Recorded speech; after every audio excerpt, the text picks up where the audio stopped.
Whoa, whoa, whoa. PSG just beat Atletico Madrid 4-0 in our opener game to the Club World Cup. Hey guys, welcome to Red and Blue, the channel on YouTube for all things PSG. Please subscribe to the channel. Yeah, 4-0, wow. Amazing. I mean, like, words fail me. Like, once again, PSG, like, really on top of their game, showing why they're the best team in Europe right now, why they very well might be the best team in the world right now. Dominating a game like I think few people really fully expected them to dominate. Um, I mean, I say that I think quite a few people were expecting them to dominate. I don't think anyone expected them to deliver such a masterful performance to that extent. Um, coming off of a very long season, coming into a tournament to be played on the other side of the world, playing at such a bad time in really harsh weather conditions against a team that we know to be a difficult opponent to play against. I think most people would have been satisfied with just a win. 4-0 at the end of it is just like it really shows the road that this team has traveled, especially if you think back to the game against Atletico Madrid in the group phase of the Champions League at the end of last year, where they beat us 2-1 in the park with that like second goal to really turn on the aircon in the Parc des Princes. Yeah, that was not that. That was not that. So I think let's talk about this briefly, and I think let's debrief what were the top elements of the game. 4-0 win. The starting 11 was pretty much exactly what I had said in my video, so you can check that out. Goal scorer Fabian Ruiz at the 19th minute, Vitinha at the close of the first half, 45th plus 1. Seni Mayulu, 87, and then Linkengin closing in with a penalty at the 90 plus 7 minutes, so really at the end of the game. Key things to note, I think, for me, I mean, you cannot help but always be impressed with this team. I think, we're eating caviar right now when it comes to football as PSG fans, and we've got to recognize that. And I think, looking back to the last game that we had played, which was the Champions League final, you can definitely see the through line to this game and the Luis Enrique principles of playing football coming through.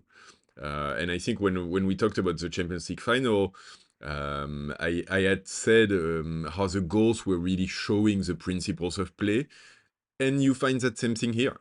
And you look at the first game, it comes from a very high press from Joao Neves, really like going hard on pressing, stealing the ball in the really like near the Atletico Madrid penalty area. And then some quick short passing with a lot of players moving up front. Quick short passing in triangle between Desiré Doué, Gonzalo Ramos holding the ball a little bit with his back turn to the goal, setting it back, Fabian Ruiz at the entrance of the penalty area, boom, 1-0.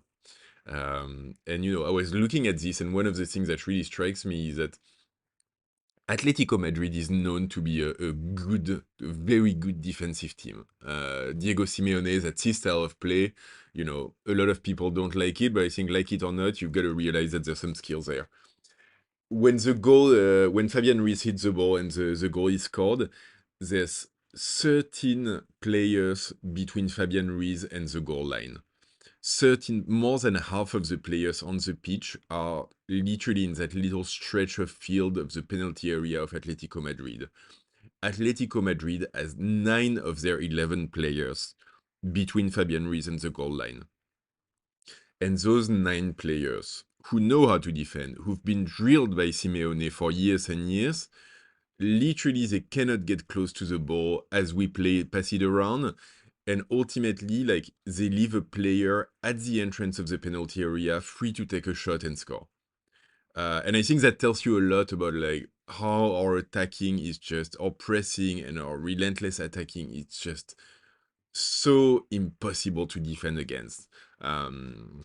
9 players, they cannot get a touch on the ball, they cannot, they're leaving a player open. And on our end, like, we've got 4 players who are committed up front, which is pretty normal. I mean, Fabian Ruiz is a midfielder, so he's supposed to have that many players ahead of him on the pitch. Um, and so it's 4v9, and those 9 players, they don't know who they're marking. They're kind of running back towards their goals. It's disorganized. I mean, if I'm Diego Simeone, I want to shoot someone when I see this, I'm guessing. And he clearly didn't look happy on the sideline. For us, it really says a lot about our offense as well. And, as good as we are passing the ball around in small spaces and setting someone up for a shot with all of the line of defense being back, that second goal is the other side of it. It's a fast, like, pacey counter-attack at the close of the first half with players running back towards Atletico Madrid goal. Kvara dribbles past one guy to cut back inside, passes to Vitinha, who projects into space, and my God, Vitinha, what a player! Projects into space, and then our 2 other attacking players, so Ramos and Doué, do a fantastic job of just getting hold of the central defenders, making sure those guys commit to them, and so Vitinha can just run into space, run into the penalty area, doesn't get closed down until the last second, so he can perfectly take a shot, put it past Oblak, and 2-0. And football is simple. Amazing, really amazing.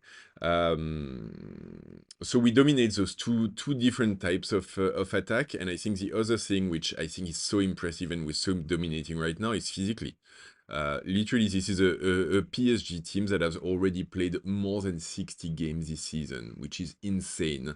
And this is a PSG team with 4 of the starting players who are playing a Nations League final and semi-finals last week with Portugal, playing extra time and going into a penalty shootout. Nuno Mendes playing, I don't know, like, how long has he played? Like, the 2 games. The first one was 90 minutes, the second one was 120, so 210 minutes last week, traveling to the US, taking in the jet lag, taking in the 35-degree heat of playing midday, and still, like, dominating his game. And Vitinha runs everywhere. He touched, I don't know how many balls he touched. I think he was in the 120 balls passed. He loses 2. It's insane. The quality is crazy. And I think, it's going to be very interesting. We'll have to see how far we go into this competition, obviously, and this is just one game. But I think it's going to be very interesting to see if we can maintain this level of play. Clearly, we've put a stick in the ground of saying, we're here to win and we're here to take this competition seriously. But we won't really see it for sure until we play other top level teams, which Atletico Madrid, honestly, like, I'm sorry for them, but they also, like, didn't really turn up. So that was for me the key takeaways from this game. I wasn't, and I'm still not massively hyped for this competition. I think there's quite a few things wrong with it, but I'm hyped for this team. I love this team. God, as a PSG fan, like, this is, I said it earlier, we're eating caviar when it comes to football right now, and I just cannot get enough. So next game is against Botafogo later on this week. I think it's gonna be played on Thursday evening local time in LA. So probably middle of the night in France. It's gonna be again an interesting game, I think, against the Brazilian team. Palmeiras just now played against Porto, and it didn't look like a very interesting game. So we'll have to see. But yeah, hopefully we can rotate some players in. I want to see more Mayulu. I want to see more Mbai. Those youngsters as well coming in and making an impact. So great to see. So yes, that will be the next one. And so stay tuned for more info and running up to this game. Anyway, please like and subscribe the video. I mean, I think after a win like this, a like is just a given. Like, we like it right now. It's simple as that. Leave a comment to tell me what you thought of the game. And please subscribe to the channel and hit the bell to see all the future videos. And don't forget, even in LA, ici c'est Paris!